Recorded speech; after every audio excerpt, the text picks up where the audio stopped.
Hello, esteemed gentlemen. Some men break loudly, others do it so silently you won't notice until they've vanished, and taken a piece of the world with them. In a world obsessed with noise, the Sigma male breaks in silence, and that silence is deafening. He doesn't scream, he doesn't spiral in public, he doesn't even ask for help. He just disappears. Not physically, but emotionally, mentally, spiritually. He becomes a ghost in his own life, smiling when expected, nodding when necessary, and dying quietly behind eyes that most people call mysterious. But mystery is often just pain with good posture. Here's a fact that'll disturb you. Psychologists say emotionally intelligent introverts are among the most overlooked when it comes to trauma recognition because they know how to act fine, better than most actors. Sigma males are top tier in this performance, and no one calls them out because everyone assumes they've got it handled. Wrong. What you're about to uncover isn't the usual self-help fluff. This isn't about loneliness, heartbreak, or being misunderstood. These are the invisible fractures, the wounds you don't see because he's mastered the art of bleeding inward. And yes, #4 is the one even he doesn't admit out loud, not even in the mirror. Oh, and fair warning. If you're expecting a soft, motivational TED Talk voice, you're lost. This is not therapy. This is autopsy. Let's get surgical. Number 1, he doesn't want to be fixed. He wants to be accepted while still broken. He doesn't want to be fixed. That's the part nobody really understands about him. People see his silence, his emotional distance, his intensity, and their first instinct is to diagnose him, to jump in with solutions. You just need to open up more. Maybe you should talk to someone. Have you tried being more positive? What they don't realize is, he's not looking for a rescue mission. He's not some emotional construction site waiting for volunteers. He's already done the rebuilding, piece by piece, alone, in the dark. He's patched up the parts that kept him functioning, stitched over what hurt too much to look at, and locked away the pieces too dangerous to share. But even now, after all the self-work, there are still fractures under the surface, old damage that never really healed, just hardened. And maybe it looks like strength. Maybe it even looks admirable. But it's not wholeness, it's survival. When people say they want to love him, they always mean the best version of him, the evolved, grounded, calm version he shows to the world. But when the broken parts start to peek through, the detachment, the sudden silences, the emotional shutdowns, they flinch, they take it personally. They tell him he's too closed off or that he's too hard to love. That's when he checks out. Because now he sees the truth again. Most people want the illusion of depth, not the responsibility of dealing with what it actually means. He doesn't want to be anyone's project.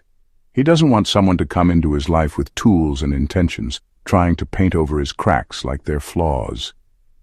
What he wants, maybe more than anything, is someone who can sit next to the mess without feeling the need to rearrange it.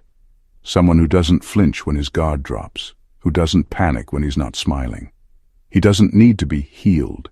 He just needs to be seen, accepted, fully. Not despite the brokenness, but including it. He wants to know that love can exist without conditions, that someone can stay, not because he's easy to love, but because they don't need him to be. Number 2. He distrusts peace because it feels like the calm before a betrayal. Peace doesn't comfort him, it unsettles him. For most people, calm means safety. Stillness means everything is okay. But for him, peace is suspicious. It's the part of the story right before everything falls apart. He's lived through too many moments where just as things felt stable, the ground gave way. So now, when life gets quiet, his mind gets louder. He's learned that betrayal doesn't always come with warning signs. Sometimes it walks in wearing a smile. Sometimes it waits until your guard is down, until you've stopped checking the exits and started believing maybe, just maybe, this time you can rest. That's when it strikes. So when things are going well, he doesn't celebrate. He scans. He watches for patterns. He questions the timing. Why is it calm right now? What's going to go wrong? It's not paranoia, it's pattern recognition trained by pain. Peace starts to feel less like a gift and more like bait. This is the wound no one sees because he hides it behind logic and control. He'll say he's just being cautious or that he doesn't want to be naive. But deep down he's terrified that ease is a lie, that quiet moments are a setup, that the very thing that feels safe will end up breaking him. He may laugh, he may act normal, but his body is already bracing, even when there's nothing visibly wrong. He doesn't know how to fully relax anymore. Not because he doesn't want to, but because last time he did, someone he trusted turned the lights off and left him standing alone in the dark. This kind of distrust doesn't show up as anger. It shows up as hesitation, as delayed joy, as holding back affection even when he wants to give it. He's not cold. He's protecting himself from what calm used to cost him. And the sad truth is, until someone shows him peace that stays, he'll keep preparing for the storm, even on the sunniest days. Number 3, he secretly resents how much he knows about people. He never asked for the ability to read people like open books, but now he can't turn it off. In every conversation, every glance, every offhand comment, he picks up things others miss. The lie behind the smile, the insecurity buried beneath confidence, the silent rivalry hiding behind friendly words. It's like his brain is always scanning, always analyzing, always 2 steps ahead in reading intentions, motives, and unspoken truths. And while that makes him perceptive, even insightful, it also makes him tired, deeply, silently tired. He sees too much, the fake charm, the rehearsed empathy, the little manipulations people wrap in good intentions. He knows when someone's being kind because they care, and when it's just a strategy.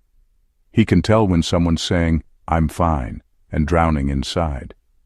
The problem is, once you've learned how to hear the things people don't say, you can't unhear them, and that level of awareness comes at a cost.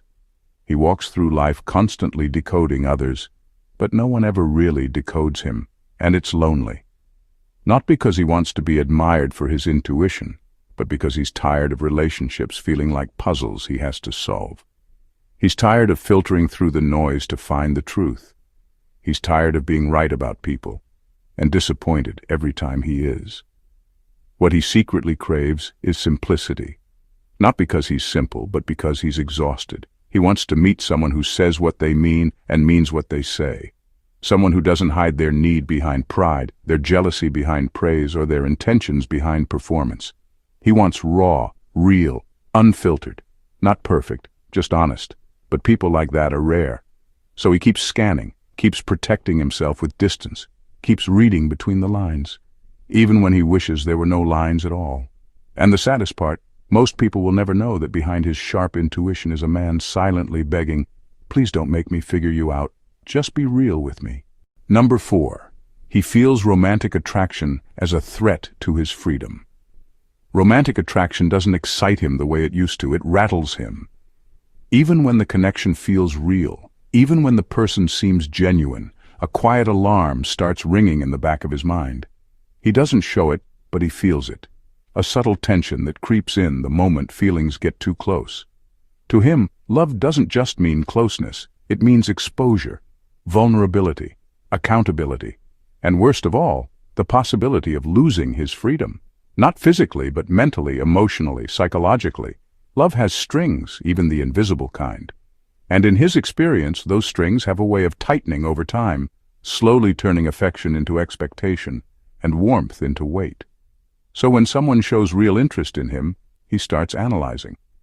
Not because he doesn't care, but because he's trying to figure out where the shift will happen. When will the casual questions turn into constant check-ins? When will shared moments become obligations? When will his alone time become a problem, not a personality trait? It's not about arrogance or being afraid of commitment. It's about survival. Somewhere in his past, love turned on him. Maybe it started pure but ended possessive. Maybe someone said, "I love you," then tried to own him with it. Whatever happened, it left a mark. So now, even when someone touches his heart, his trauma whispers, "Be careful. This is how it begins." Intimacy starts to feel like a trap door, charming on the surface but ready to open the second he lets his guard down. He might laugh with you, share deep things, even let you into his space, but part of him stays halfway out the door. Not because he's playing games, but because he doesn't know if this is connection or a setup. He wants love. He really does. But he wants it without the cage, without the slow erosion of his identity, without the pressure to explain why he needs space, or why he won't always say everything he feels. He's not trying to run. He just wants to know he can stay without losing himself. And until that feels possible, even the strongest connection will make him flinch. Number 5.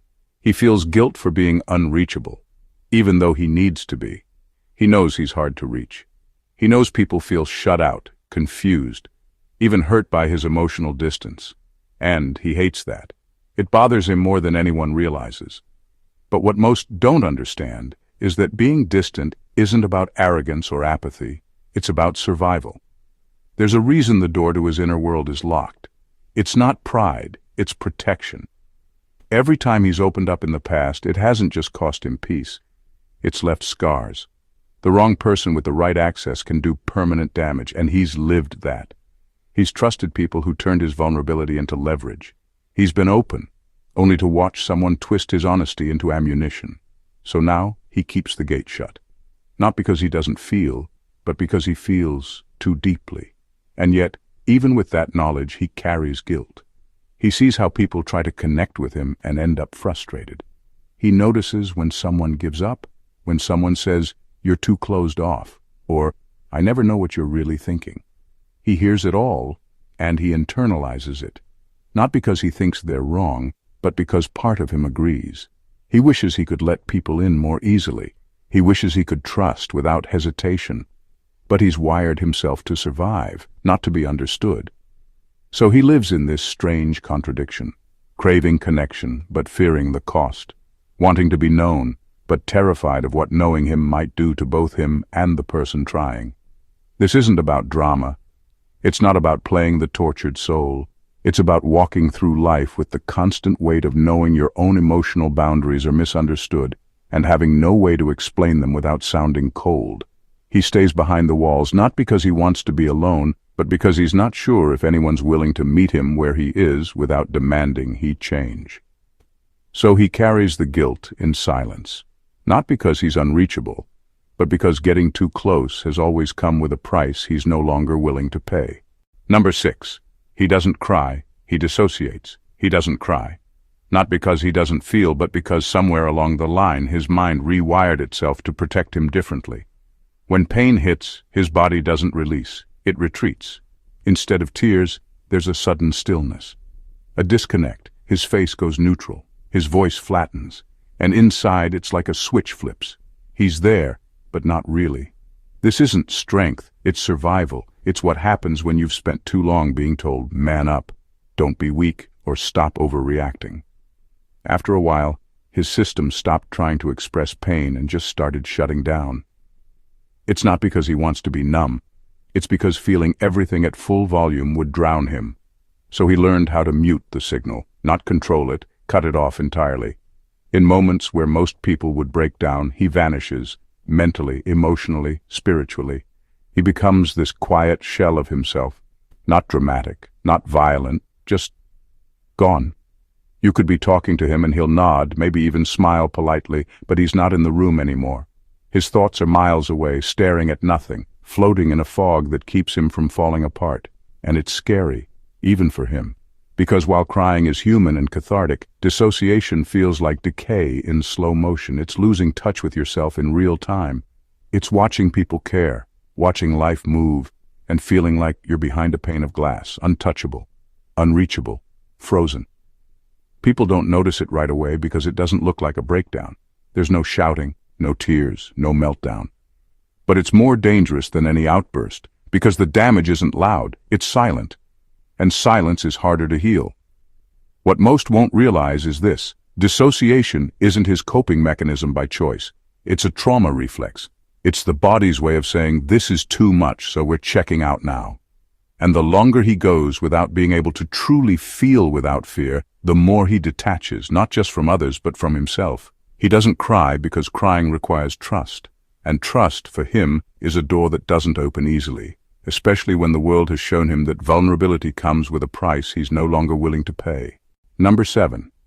He overanalyzes his past, until it feels like a movie he never starred in. He doesn't just look back, he gets stuck there. His mind replays scenes from his past like an overworked director stuck in post-production, constantly editing, cutting, rewriting, obsessing over moments that can't be changed.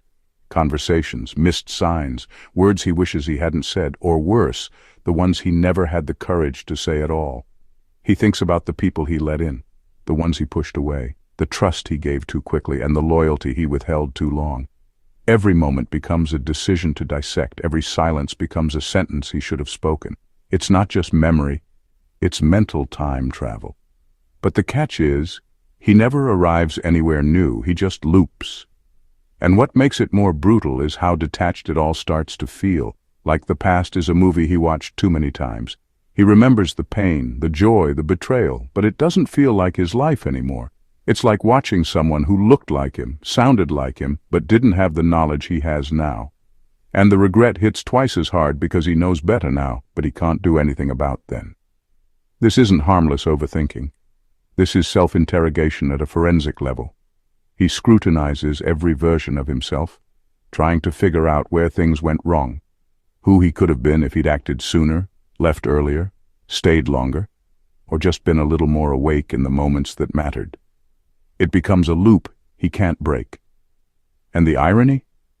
While everyone thinks of him as the guy who lives in the present or moves in silence, his mind is often stuck in a frame-by-frame rerun of old scenes he can't stop directing.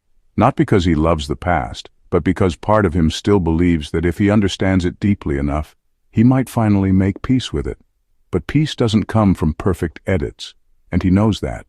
Still, every night, when the world goes quiet, the reel starts playing again, and he becomes the silent witness to a life he's still trying to make sense of. Number 8. He's tired of being the wise one with no one to turn to. He's the one people turn to when things fall apart, the calm voice in chaos, the one who always has the answers. Friends call him when they're lost. Co-workers ask him for clarity. Even strangers seem to open up to him, sensing that quiet steadiness, that sharp insight, that comforting silence that says, "You're safe here." And he offers it every time, thoughtfully, patiently, not because he has to, but because it's in his nature. He's built to observe, to analyze, to understand the chaos beneath people's calm and help them make sense of it. He doesn't just give advice, he feels where people are coming from. He becomes their emotional compass. But here's what no one ever asks. What happens when the compass is lost? What happens when he's the one unraveling? That's the part no one sees. When he breaks, it happens quietly, not because he's hiding, but because there's no one there. He's been cast so deeply into the role of the strong one, the wise one, the calm one, that people forget he's human. They assume he's always okay because he looks okay. And if he's not, they assume he'll figure it out. He always does. But the truth is, he's drowning silently. He's exhausted from holding everyone else together while quietly falling apart himself. He doesn't resent the people who lean on him, but he does start to feel invisible inside their reliance, because what they really want is his strength, not his struggle. And the rare times he tries to open up, he gets blank stares, shallow replies, or worse, advice. Not real support, not presence, just surface-level sympathy that makes him feel even more alone. So he retreats again, back into silence, back into self-repair. He's the lighthouse, steady, guiding others through their storms. But no one stops to ask if the lighthouse itself is cracking, if the light is flickering, if the foundation is wearing thin. And that's the wound he carries, being needed but never nurtured, being everyone's anchor but no one's harbor. Being the wise one in a world that forgets wisdom doesn't mean invincibility. Number 9. He masks pain with productivity, but nothing ever feels finished. He looks driven, focused, always working on something, starting a new project, perfecting a craft, chasing the next idea like it's life or death. To outsiders, it seems like ambition, discipline, even inspiration. But if you look closer, it's not hunger, it's hurt. He doesn't work to achieve, he works to escape. Every task, every goal, every sleepless night buried in effort is his way of outrunning something heavier. The ache he can't explain, the emotions he won't let surface, the memories that still sting even when he tries to ignore them. He's not chasing success, he's staying ahead of pain. Productivity becomes his anesthesia. If he's moving, he doesn't have to feel. If he's building, there's no room for breaking. So he throws himself into motion, not because he believes in the finish line, but because stopping feels like death. Stillness means silence. and silence means hearing the parts of himself he's been avoiding. The irony is, even when he finishes something, there's no real satisfaction, no deep sense of pride or peace, just a brief pause before the next wave of restlessness hits. The work might be done, but he's not. Nothing ever feels complete, because the real wound can't be fixed by effort, and deep down, he knows that. But stopping, letting the feelings catch up to him, that's dangerous. That's when the darkness gets loud. That's when the questions start. So he builds, writes, creates, learns, anything that feels like forward motion, anything that feels like control in a world where emotions can't be tamed. People admire his work ethic, his self-discipline. They call him productive, focused, a machine. But no one asks why he's always busy. No one sees the man behind the output, the one trying to stitch a bleeding soul with the thread of endless achievement. He's not trying to be better. He's trying not to fall apart. But no matter how much he finishes, the real work, the emotional work, still sits untouched, quietly waiting behind the noise, asking the one question he keeps ignoring. When will you stop building and start healing? Number 10. He internalizes rejection as a fault in his design, not a circumstance. When he gets rejected, romantically, socially, emotionally, he doesn't shrug it off like most people. He doesn't tell himself it wasn't meant to be, or they just didn't see my worth. That would be too easy, too detached. No, he takes it personally, deeply, quietly. To the broken Sigma male, rejection doesn't feel like a missed opportunity. It feels like confirmation. Confirmation that something in him is fundamentally off. That he's not built for connection the way others are. That maybe all those years of being the outlier, the observer, the lone wolf, weren't choices. They were symptoms, evidence. A warning label that no one else can read. But he feels every time someone walks away. He doesn't see rejection as about timing or chemistry or compatibility.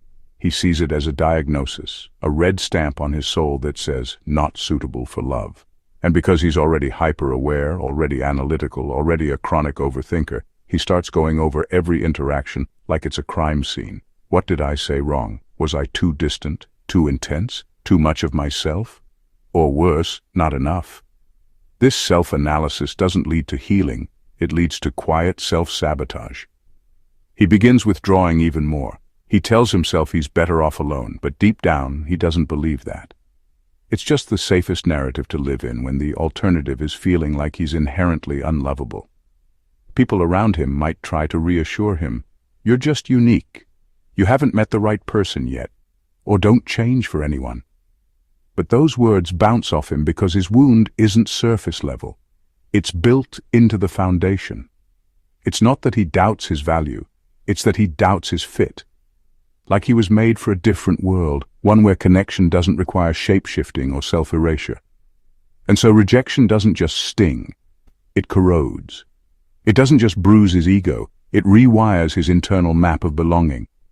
Each no becomes proof that what he offers, his depth, his silence, his intensity, isn't what people want. Not because it's bad, but because it's alien. And that's a wound no compliment, no pep talk, and no rebound can truly reach. Number 11. He's obsessed with self-healing, but secretly doesn't believe in redemption. He talks about healing. He reads the books, listens to the podcasts, journals in silence, retreats into nature, disconnects from chaos, all in the name of getting better. From the outside, it looks admirable, focused, enlightened. But behind the rituals, behind the solitude and stillness, there's a darker truth he never says out loud. He doesn't actually believe he can be fully fixed. Not anymore. At some point, the damage became part of him. Not just something that happened to him, but something that changed him. And while he goes through the motions of self-healing, diet, reflection, boundaries, breathing, detachment, deep down, he's not doing it with hope. He's doing it for control. He doesn't want to fall apart again. He doesn't want to be a burden. He doesn't want the chaos inside him to leak out onto others. So he self-heals not to be whole, but to be useful, to stay stable enough to move through life without collapsing or hurting anyone along the way. Because in his mind, redemption, the full restoration of peace, joy, trust, vulnerability, isn't for people like him. That kind of freedom feels reserved for the naive, the unscarred, the ones who haven't seen the darker corners of life up close. He knows too much. He's felt too deeply. He's lost too hard. So instead of believing he can heal, he settles for managing the damage. He fine-tunes the wreckage, polishes the broken parts. He becomes high-functioning with invisible wounds. He's not trying to erase the pain. He's just trying to outsmart it. And it shows. He's the guy who gives advice on growth but rarely takes his own medicine. He speaks in lessons, not confessions. He guides others through their storms but builds his own shelter out of silence and structure. He doesn't want pity. He doesn't want saving. He just wants to keep operating. Quietly, efficiently, on his terms. Because while the world romanticizes healing, he's living in the part no one talks about. The space where you're doing everything right and still don't believe you'll ever feel whole again. Number 12. He believes his darkness is too sharp to share.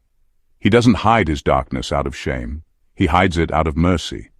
Not because he's trying to be mysterious or unreachable, but because the things he's carried, the real things, aren't soft, aren't cinematic, and definitely aren't the kind of pain people like to romanticize. His trauma isn't beautiful. It's not wrapped in inspirational quotes or filtered through quiet tears and soft piano music. It's raw.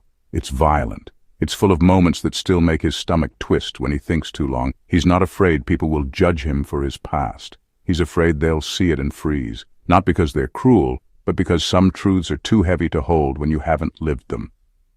He knows how most people respond to vulnerability. With discomfort, with distance, or worst of all, with pity. And he doesn't want any of that. He doesn't want someone to look at him differently.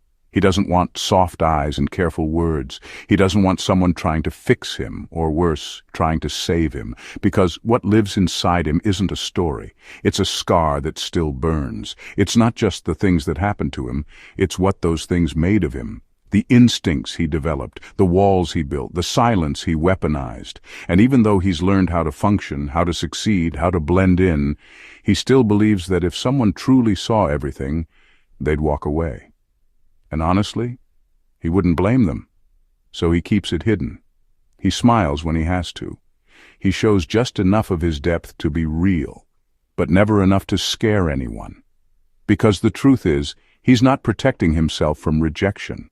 He's protecting them from the version of him that was built in the fire. He believes his darkness isn't poetic, it's dangerous. Not because he's evil, but because he knows how deep it goes. And the scariest part? He's made peace with it, which makes it even harder to believe someone else ever could. The broken Sigma male is not a man in pieces. He's a man who refused to shatter, so he restructured himself in silence. His wounds aren't loud. They're buried deep beneath discipline, distance, and a demeanor so composed it convinces the world he's fine. But behind that calm is a battlefield, quiet, scorched, and constantly monitored for intruders. He's not looking for sympathy, he's not waiting to be rescued. What he needs, what few ever offer, is understanding without intrusion, closeness without control, presence without pressure. Because he's tried healing, he's tried disappearing, he's tried productivity, detachment, wisdom, and even love. But nothing sticks for long, because the real war isn't between him and the world. It's between who he had to become and the man he still wants to be, if only he believed he deserved peace. So if you ever meet a Sigma like this, don't try to fix him. Don't ask him to open up like it's easy. And for God's sake, don't mistake his silence for emptiness. That silence is a fortress, built with reasons, not walls. See him without solving him. Stay without softening him, and maybe, just maybe, he'll let you see the parts even he hasn't looked at in years. Because beneath all the wounds, all the brilliance, all the quiet rage, there's a heart that still wants to believe in connection. Not the kind that demands a performance, but the kind that accepts the man as is, fractures, shadows, and all. And if you can do that, you won't just witness his healing, you'll be part of the reason he finally believes it's possible. If this spoke to something deep inside you, or helped you understand someone who lives in silence far more than they speak, then don't let this message end here. Subscribe to the channel for more brutally honest insights like this. Because around here, we don't do surface level. We dive deep, like the video if it made you pause, reflect, or feel seen in ways the world rarely allows. Comment below. and let us know which part hit the hardest or what you carry in silence. You never know who your words might help. And share this with someone who needs to hear what no one else is saying. Someone strong, quiet, misunderstood, just like the Sigma we've been talking about. This isn't just content, it's connection. And it's only the beginning. We'll see you in the next one. Stay sharp and stay real.